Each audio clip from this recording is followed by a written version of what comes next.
ইন্নাল হামদুলিল্লাহ ওয়াসসালাতু ওয়াসসালামু আলা রাসূলিল্লাহ ওয়া আলিহি ওয়া সাহবিহি আজমাইন। ৫৫তম মহান বিজয় দিবস উপলক্ষে আমি আমার পক্ষ থেকে হাজীগঞ্জ শাহরাস্তিবাসী একই সাথে দেশবাসীকে জানাচ্ছি বিজয় দিবসের শুভেচ্ছা।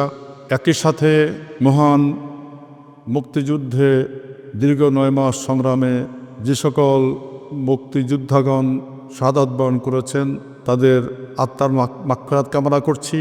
যারা আহত হয়েছে তাদের সুস্থতা কামনা করছি।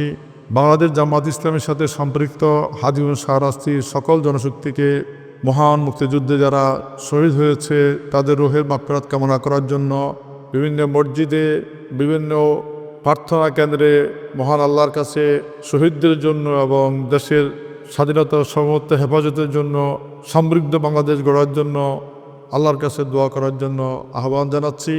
আমি বিশ্বাস করি বিজয়ের চেতনাকে ধারণ করে এই এলাকাকে একটি উন্নত, শান্তিপূর্ণ ও সমৃদ্ধ জনপদে রূপান্তর করা সম্ভব। জনগণের মৌলিক অধিকার রক্ষা ও কর্মসংস্থান সৃষ্টি, শিক্ষা, স্বাস্থ্য ও অবকাঠামো উন্নয়নে আমি আপনাদের পাশে থাকতে চাই।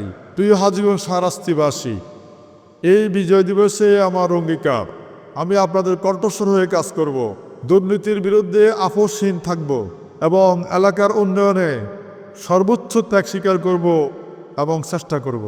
আসুন বিজয়ের চেতনায় ঐক্যবদ্ধ হয়ে একটি শক্তিশালী, সমৃদ্ধশালী বাংলাদেশ গড়ে তুলি। আল্লাহ হাফেজ।